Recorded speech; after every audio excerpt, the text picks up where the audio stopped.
আলাইকুম। এখন রান্না করব গরুর মাংস। প্রথমে চুলার উপর কড়াইতে আমরা তেল দিয়ে দেব পরিমাণ মতো। তারপর কড়াইতে গরম মশলা দিয়ে দিব, এলাচি দারচিনি। তারপর তেলের মধ্যে পেঁয়াজ দিয়ে দিব। পেঁয়াজটা ভাজা ভাজা হয়ে যাওয়ার পর এখন আমি আদা রসুনের গুঁড়ো দিয়ে দিব।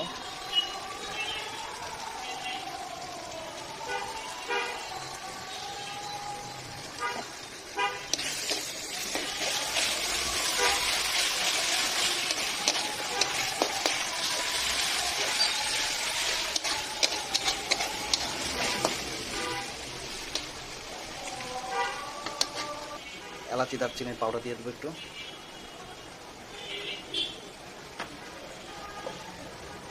তারপর দেবো হলুদের গুঁড়ো।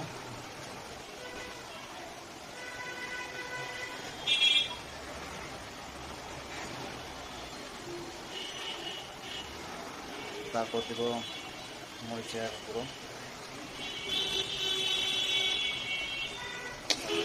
নাড়াচাড়া।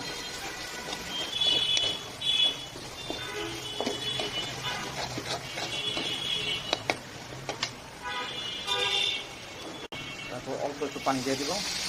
পানি দিয়ে কষাতে থাকে।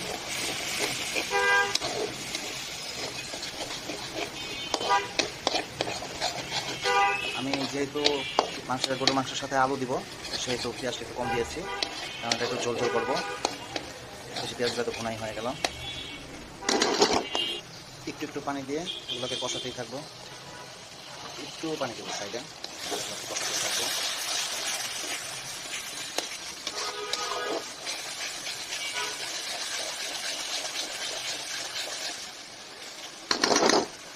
তারপর আগে থেকে ধুয়ে রাখা মাংসগুলোকে দিয়ে দিব।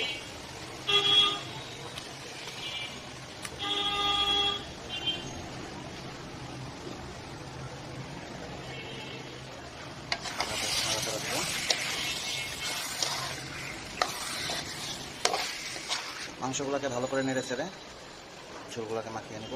তারপরে মিডিয়াম আঁচে জাল হতে থাকবে। এবার আমি এগুলোর মধ্যে অল্প আলু দিয়ে দেব।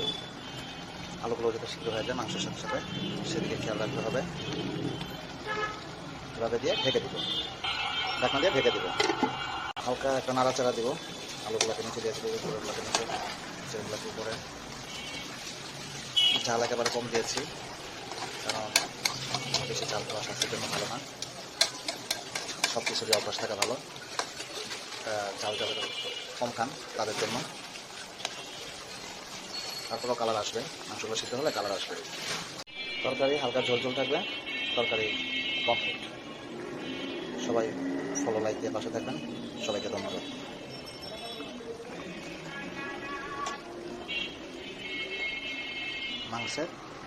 গরুর মাংসের ঝোল।